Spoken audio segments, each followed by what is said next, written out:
tayo sa dalawang mundo. Naglalakbay ang isang paa sa katotohanan at nakatapak ang kabila sa kababalaghan. Ngayong gabi, ang inyong matutunghayan ay mula sa koleksyon ng mga kwentong galing sa kabilang dako. Mga bagay na mahirap paniwalaan, maaaring katotohanan, maaaring kathang-isip lamang. Dahil sa bawat haplos ng liwanag ay may kagat ng dilim. Sa pagbabalik ng Top 10 Pinoy Mystery, Number 7, ang pagkawala ni Isabel Resurreccion. 40 taon na nakalilipas mula nang umalis ng bahay si Isabel Resurreccion, ang dalagang anak ng negosyanteng si Fernando Resurreccion. Hindi na siya umuwi. Kalipas ng ilang taon, napagman sa kalooban ng pamilya Resurreccion, idiniklarang legally dead si Isabel. Pero maraming haka-haka at espekulasyon tungkol sa totoong nangyari sa dalaga. Pa, kumain ka na. Di ba paborito mo to? Para kay Isabel na lang to. Pag-uwi niya, gusto rin niya ito eh. Papa, wala na po si Isabel. Kumain ka na. Maaga tayo matutulog mamayang gabi, ha? Kasi padating na yung bagyong Lazaro. Malakas daw yun. Mag-ipon na rin ako ng tubig para kasi... Yung mga kabayo, sabi mo kay Andoy, ipasok sa kwadra. Pa, wala na po tayo mga kabayo. Umanaw na rin po si Andoy. Ginawa na rin pong garahe yung mga kwadra. Sige na po, kumain na po kayo.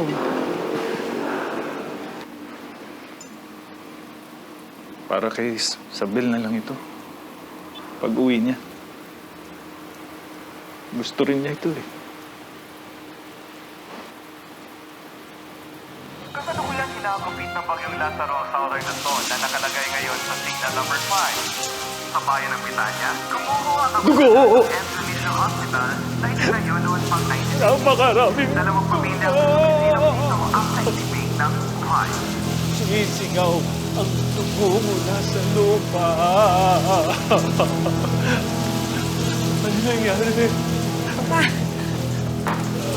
Papa! Sino ka? Bakit ka nandito sa pamamahay ko? Binabalaan kita. Papa! Ako si Amara. Anak mo! Anak mo! Amara?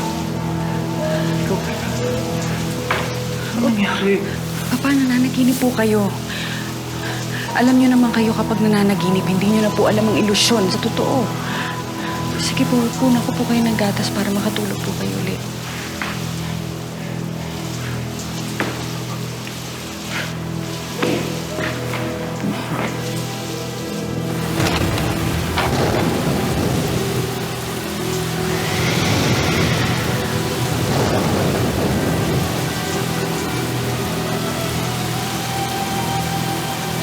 Isabel!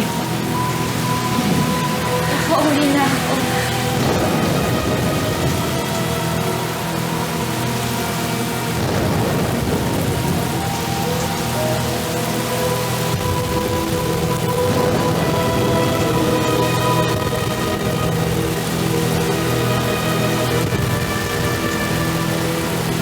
Sa tanang buhay ko dito sa bayan ng Betania, noong si Lazaro lang ako nakaranas ng ganong kalakas na bagyo. Yung chapel, tinamaan niya ng kidlat kaya bumagsak ang kampana. Yung ospital, binaha. Yung morgue, inanod yung mga bangkay.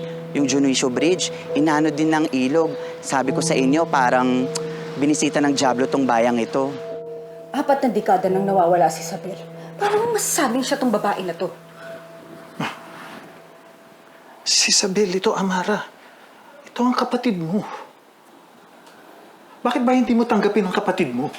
Kano katigas na ba ang puso mo? Dahil napakadami na nagpapanggap ni Isabel para maloko tayo. Hindi mo ba natatandaan? Napakatagal niya nang nawawala. Sa tingin mo siya to? Hindi man lang nagbago itsura, hindi man lang tumanda. Huwag naman tayo magpaloko, Papa. Anak ko ito. Nararamdaman ko sa buto ko na si Isabel nga ito. Hindi ko alam kung paano, pero ang mahalaga, nandito na siya. Nakauwi na siya. At hindi mo sisirain ito. Mabuti pa umalis ka na. Ako na lang magbabantay sa anak ko.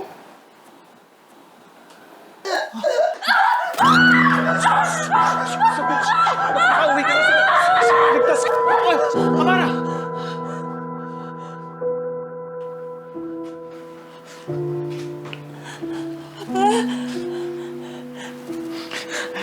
Amara? Kami nga, Isabel. Pero bakit ganyan yung itsura niyo? 40 taon kang nawala, anak. Hindi. Papa, hindi pwede mangyari yun. Wala akong maintindihan. Papa, hindi ko maintindihan. Bakit nangyari Wag mo yun? na munang alalahanin, anak. Basta nakauwi ka na. Papa, hindi. Meron ako hindi maintindihan. Bakit nangyayari ito? Hindi ko alam.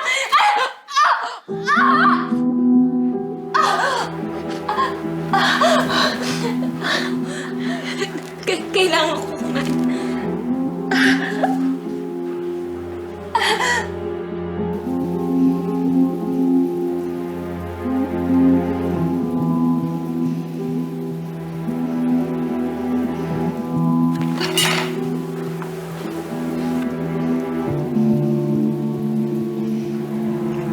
Hindi ko talaga matandaan kung ano yung nangyari.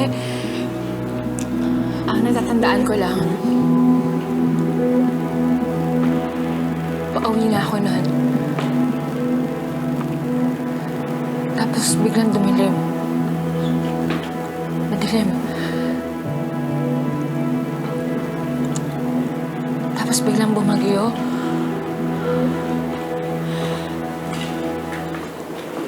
Malakas yung hangin. Kumikidlat. Naglalakad ako sa putikan. Tapos nangangatog ako sa lamig. Tapos nakita ko yung bahay natin. Kaya pumasok ako. Doon nila ako nakita. Isang himala. Isang malaking himala, hindi ba, Amara? Pinaboran tayo ng Diyos at ibinalik sa atin si Isabel.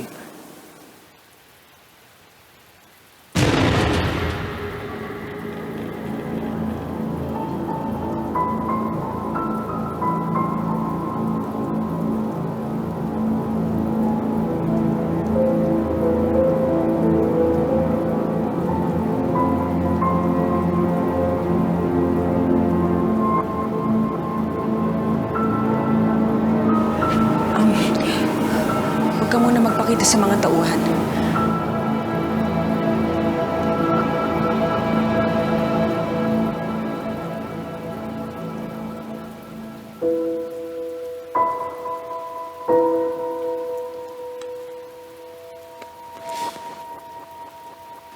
Oo. 20 ulo ng baboy ang kakatayin natin ngayon. Hindi tayo titigil ng operasyon. Sige po, balitaan niyo na lang po ako. Manang Pe, Po! ano, binaha ba kayo? Ay, naku! Mataas po dun sa amin, ma'am. Hindi kami abot ng tubig. Ang kinatatakutan ko talaga yung hangin. Ang lapit nga sa amin ng ospital, dinig na dinig namin nung tinangay ito ng ilog. Natakot nga si Inay, ma'am eh. Makilang ulit ng rosaryo, buong araw magdamag. Eh sabi ko nga dito kay Ilad, kapag tinangay ng bagyo yung bubong namin, eh dito kami sa inyo tutuloy. Buti na lang, hindi na...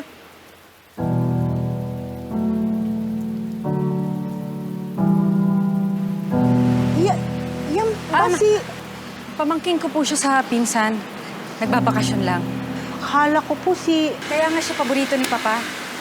Kasi kamukha siya ni Ate Isabel.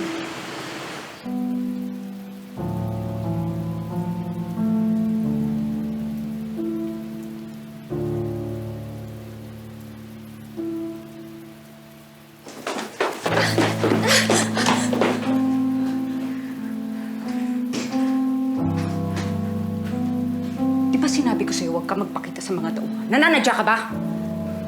Nagpapaaraw lang naman ako. Makinig ka sa akin, ha? Kung sa tingin mo, maluloko mo ko, tumigil ka na. Isang ulyaning matanda lang ang kaya mong lukuhin. Hindi ako! Paano mo ito ginawa? Ha? Paano mo ito ginawa? Pa-opera ka ba, ha? Magkano sa tingin mo makukuha mo dito?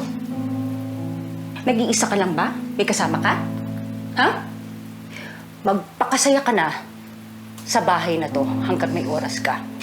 Dahil papatunayan ko kay Papa na manggagancho ka! Salazar Manolo Casilag. Salazar Manolo Casilag. Yan yung pinangalan natin sa asong inampun natin noon. Tawang-tawa si Mama dahil ang haba-haba ng pangalan niya. Nakagat siya ng daga. Nabaliw. Kaya pinatay na lang ni Papa sa likod ng bahay natin 1968. 1971, nakita mo ako sa kalye mabuhay. Pinapaiyak ni Amelia Blanco. Sinugod mo siya, sinabunutan, pero nasapak ka niya. Pumutok yung labi mo. Kaya pag uwi natin, sinabi na lang natin kay Papa na dadapa ka. 1979, nalunod si Amelia sa ilog. Kaya nagpagawa sila ng matibay na tulay doon. 1975, nagbakasyon dito si Tio Miguel. Paborito natin siya. Tama na! Tama na! Niyaya ka niya maglaro noon. Pinuntahan kita sa likod, pero iba na yung nakita ko. Wala ka na. Tama na! Demonyo ka! Demonyo ka!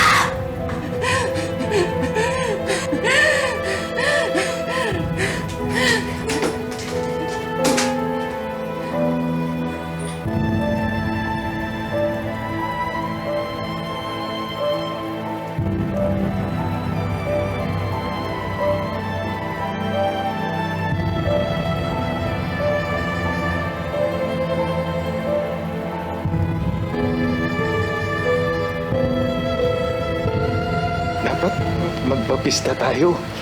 Kailangan malaman ng mga kamag-anak at kaibigan natin na nagbalik na ang kapatid mo. Magpalityon tayo ng 10 baka. Buong bayan ng Betania, imbitahan natin. Tingnan nyo, nagbalik na si Isabel. Namin niyo po yan. Arkelahan natin ng banda sa munisipyo. Tapos iimbitahan natin si Padre. Tingnan niyo, Padre. Oh. May himalang nangyari sa pamilya Resurrection. Yung anak na nawala. Nagbalik. Ang patay.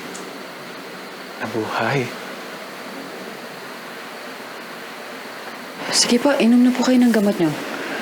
Tapos matulog na po kayo pagkatapos na.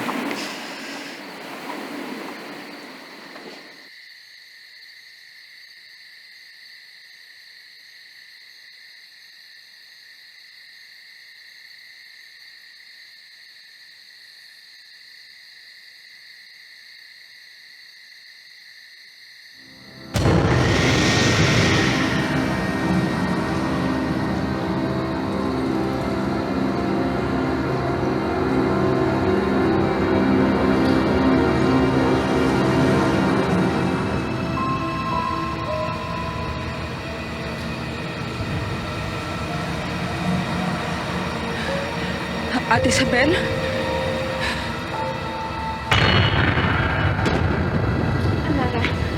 Huwag kang lalapit. Hindi ikaw ang kapatid ko. Hindi ikaw ang kapatid ko. Huwag kang lalapit sa akin. Amara. Amara, ako to. Ako to si Isabel. Amara, tulungan mo ako. Hindi ko alam kung ano nangyayari sa akin.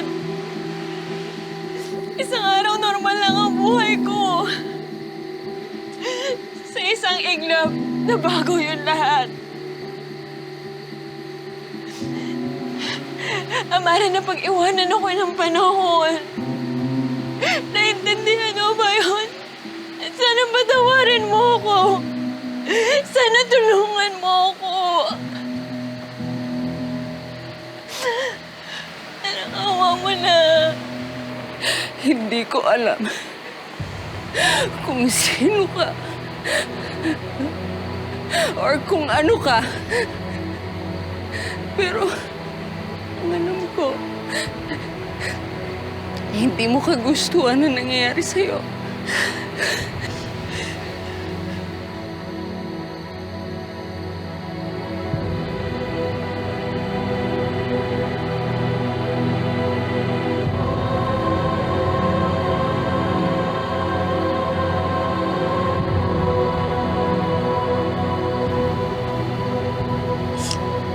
Malaki ang delivery ng mga baboy, so siguraduhin niyo okay yung mga sasakyan.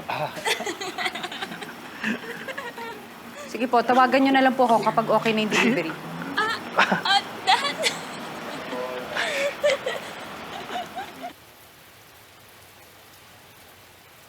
Naku, ma'am. Nagsisimatayan na itong mga halaman nyo sa bahay, oh. Eh, hindi ko nakakalimutang diligan itong mga to, ha? Manang, hayaan niyo na lang po yan. Matagal ko na naman gustong palitan ng mga yan, eh. Ang hirap talagang paniwalaan na hindi yan si Isabel, ma'am. Iisa yung mukha, oh. Parehong-pareho kung kumilos. Galawan ng katawan. Eh, pati timbre ng boses, eh. Hindi ba mas mahirap paniwalaan na siya si Ate Isabel? Nagbalik pagkatapos na ilang dekada na hindi man lang nagbago yung itsura.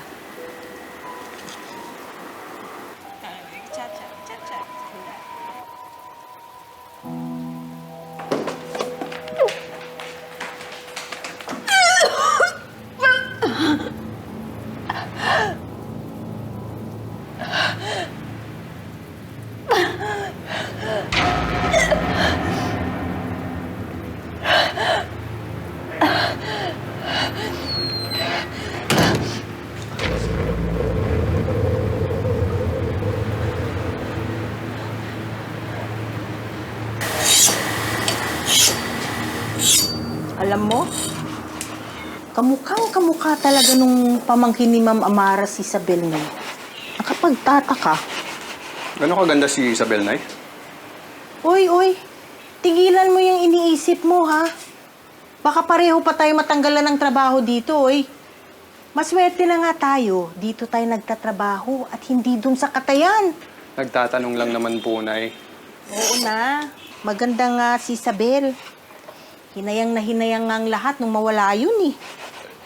Hindi na talaga siya natagpuan? Kahit bangkay? Hindi na. May mga haka-haka. May tinatayo kasing ospital nun. Baka daw ginawang padugo. Anong padugo? Padugo? Yung kakatay ka ng manok, baboy, baka, ganun. Para daw tumibay, ilalagay yun sa pundasyon. Pero sabi ng iba, may mga tao na tao ang inaalay bilang padugo. Hahaluin nila sa pundasyon, isasama nila sa pagbuhos ng semento. Kalokohan. Nagpapaniwala kayo sa mga kwentong barbero. Tara na nga, Nay. Tapusin na natin to. Tanghalian na.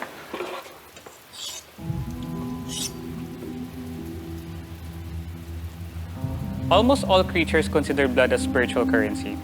Pambili ng mga favors mula sa mga gods and spirits. Ang dugo, ang pagdanak nito, ang pagpatay, ang sakit, ang paghuhugas ng kasalanan gamit ang dugo. Sa Southern Luzon, lalo na sa Quezon Province, laman ng mga kwento ang sipay na nangunguha ng mga bata para gawing alay o padugo sa mga tinatayong gusali. Nakatulog na si Papa? Oo. Napagod yata. Kaya na lang natin siya magpahinga. Pasensya ka na. Hindi ko alam na hindi na pala niya kaya magsayaw ng ganon. Hindi naman nakasama sa kanya, eh. Baka nga nakabuti pa. Kasi matagal-tagal ko na rin siyang hindi nakitang ganyang kasaya. Ganos na siya katagal na ganito? Nagsimula yung sintomas ng pag-uulyanin niya. Ilang taon mula nang namatay. Nawala ka. Dementia, sabi ng doktor. Yung una, di pa masyado nakikita. Pero ngayon, medyo madalas ang sumpong. Tapos hindi niya nakikilala yung mga taong nasa paligid niya. Nagagalit, nagwawala. Pero ibang epekto mo sa kanya eh. Lumalakas siya. Nagiging masigla. Nagiging masaya. Tama nga siguro si Papa. Isa kang himala.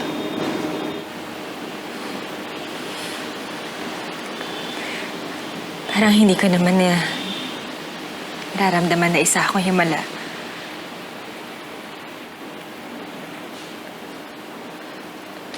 May nararamdaman akong madilim sa loob ko. Sobrang dilim. Kung namatay na ako noon, bakit pa ako binuhay ulit?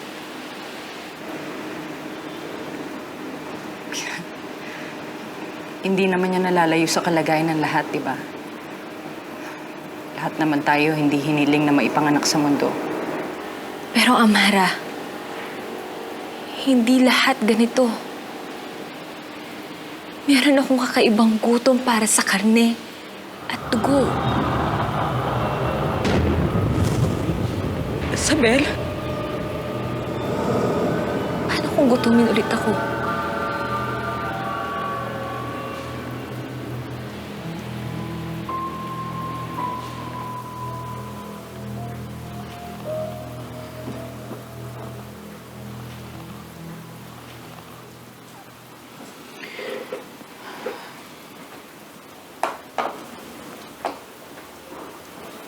Salamat, Amara.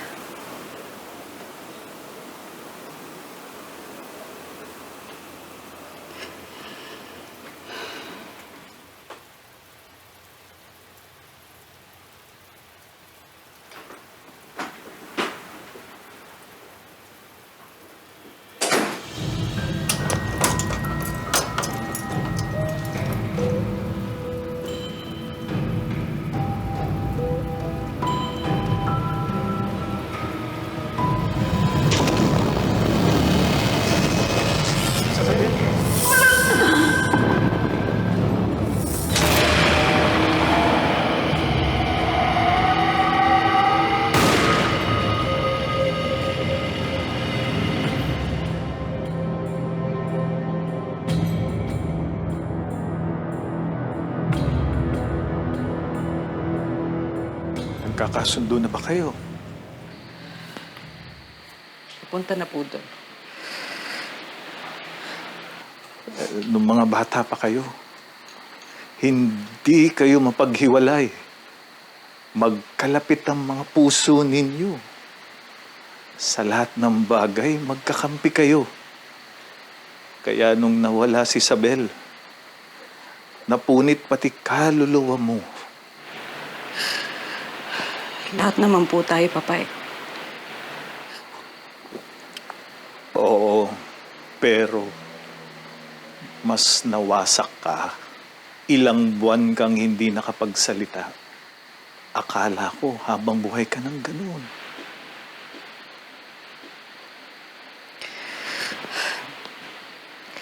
Bata pa ako noon, Papa. Natuto na ako mabuhay nang wala si Ate Isabel. Ako hindi.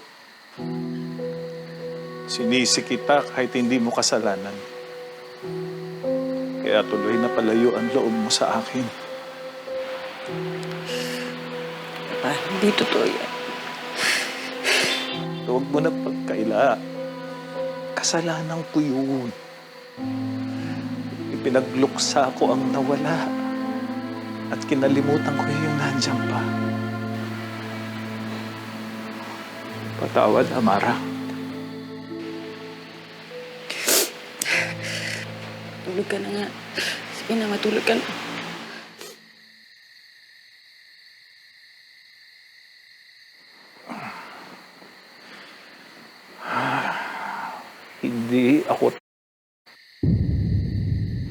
maniwalang tao ang dalagang natutulog sa kabilang kwarto.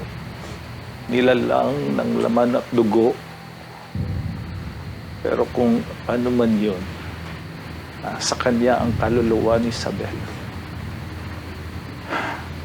Masaya na ako doon.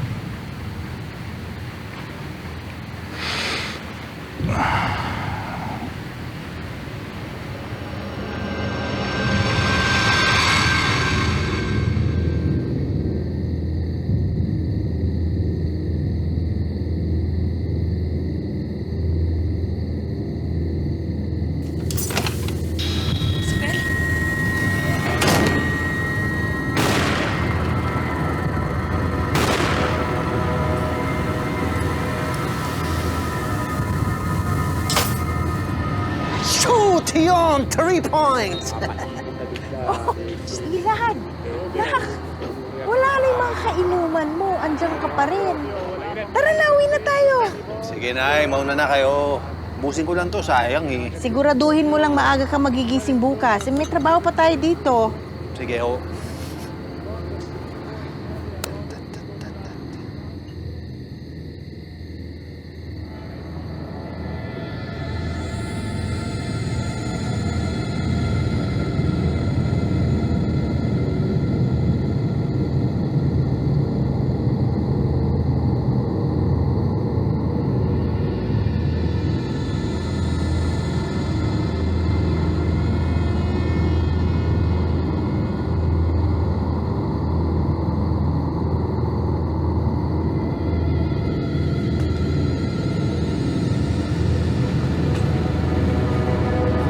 Ma'am? Ma'am?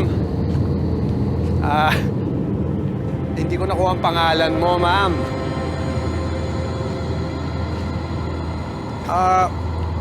Anong ginagawa mo dito, ma'am?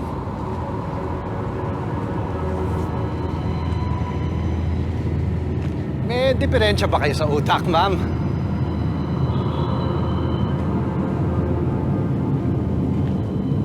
Ma'am?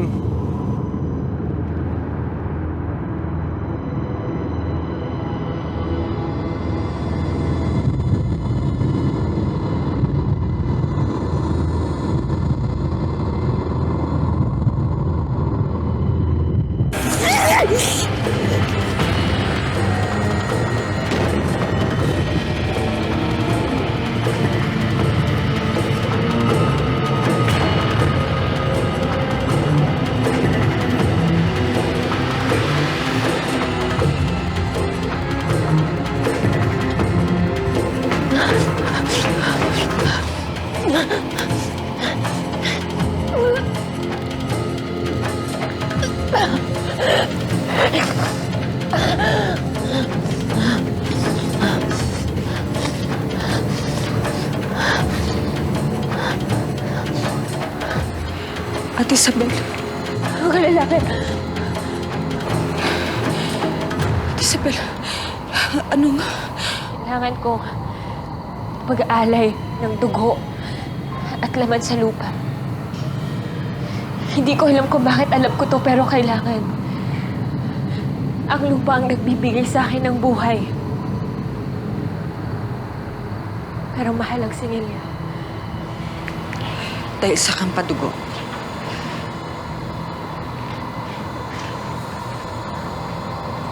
Padugo. Narinig ko kina Manang Fe na inalay ka sa gusaling to nang ginagawa pa lang ang pundasyon.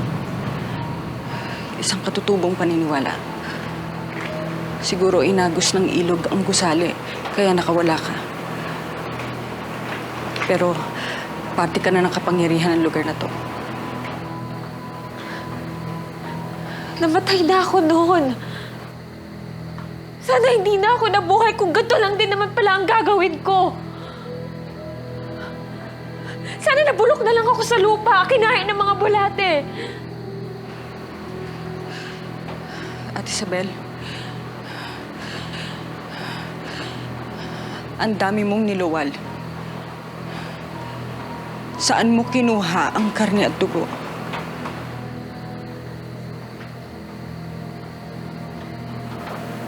Hindi saan.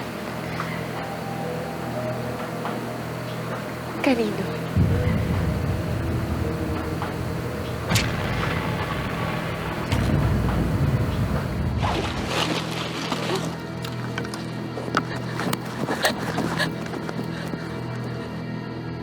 Sino ang andyan?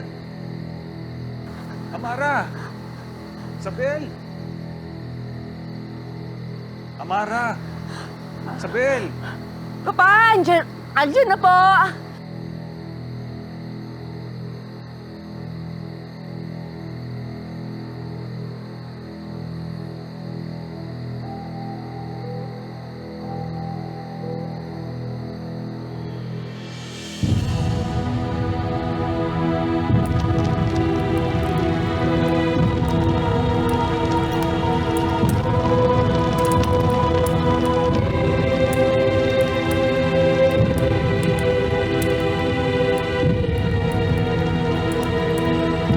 Palaging magkasama yung magkapatid na yon, si Amara at si Isabel.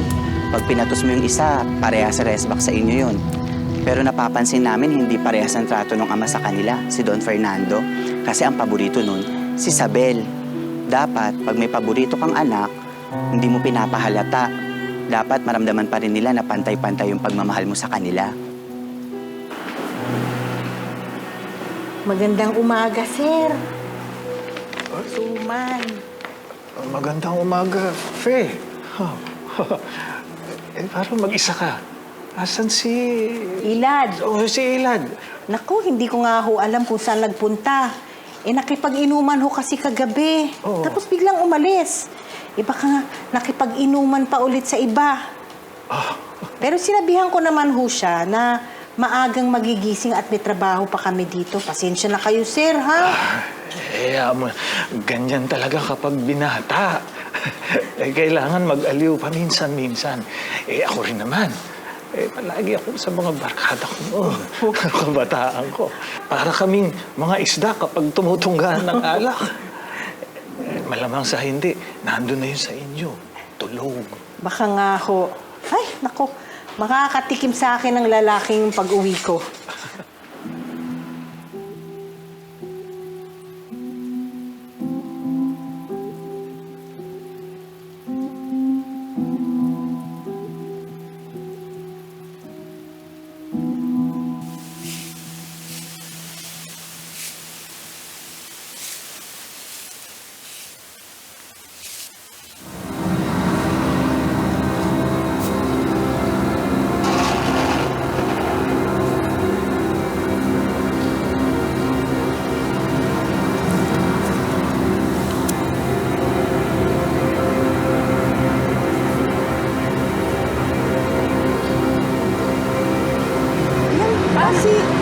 Pamangkin ko po siya sa pinsan.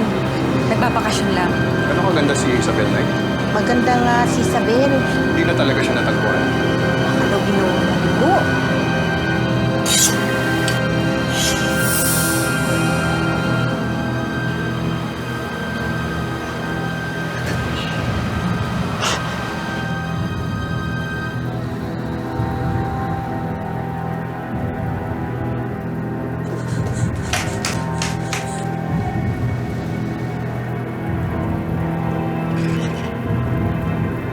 Alam na niya.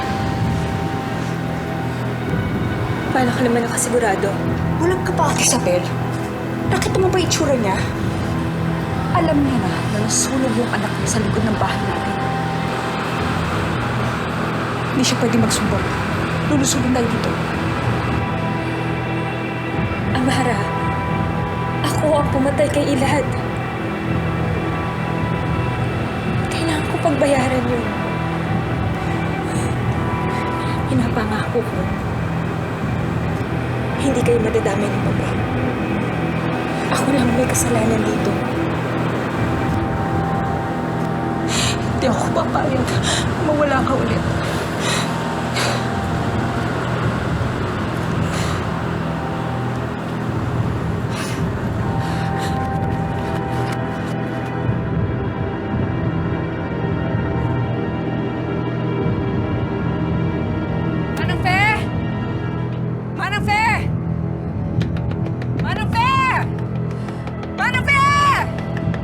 Alam namin nandiyan ka sa loob!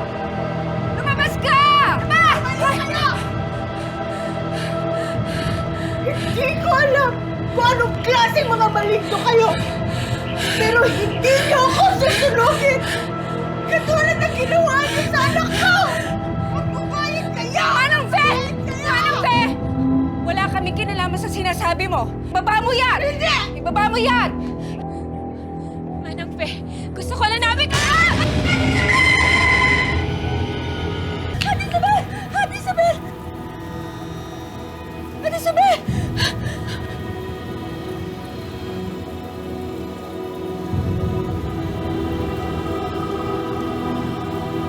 Ate Isabel!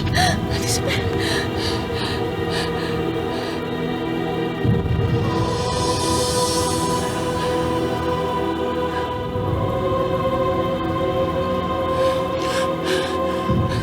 Nawala ang sugat?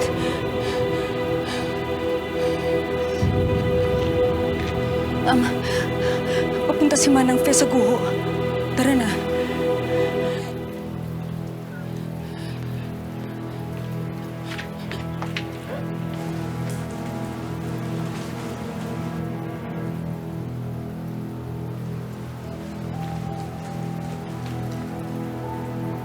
Wala akong kasalanan sa inyo. Bakit niyo to ginagawa sa akin?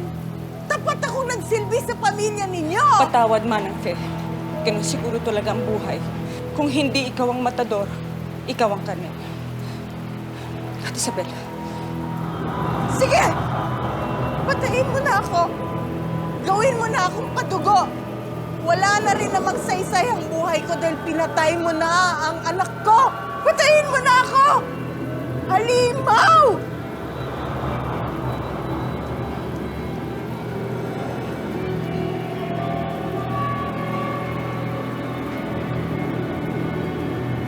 Kailangan mong gawin para mabuo ang pamilya natin. Hindi mo alam kung gaano kahirap ang naging buhay namin nung nawala ka. Pero hindi sa ganitong paraan. Kung hindi mo gagawin, ako ang papatay sa kanya! Napapaniwala ba? Gusto mo ba maging halimaw na katulad ko?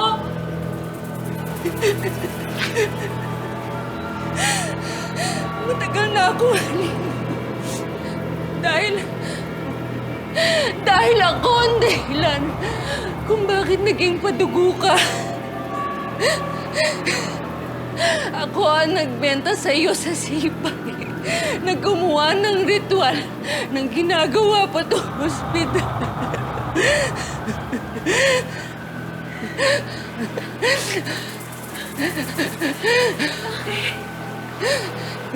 Bakit mo yung ginawa? Dahil mas mahal ka ni Papa. Pero pagkakataon ko na itong baguhin, pagkakataon ko na itong ayusin. Patayin mo na siya, Isabel. Patayin mo na siya. Patuguin mo siya. Manang Fe. Tumakbo ka na. Huwag! Magsusumbong siya!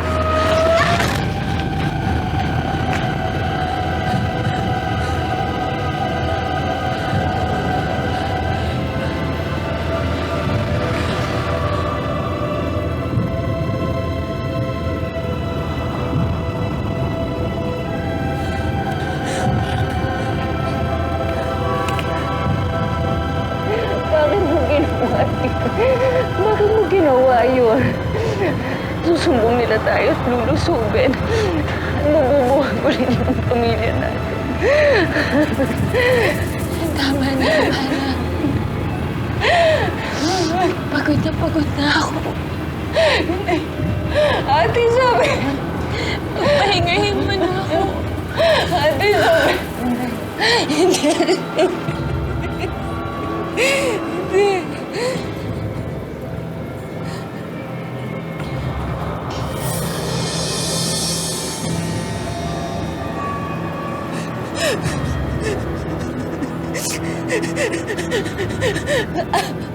Ate Isabel! Ate Isabel! Ate Isabel! Ate Isabel!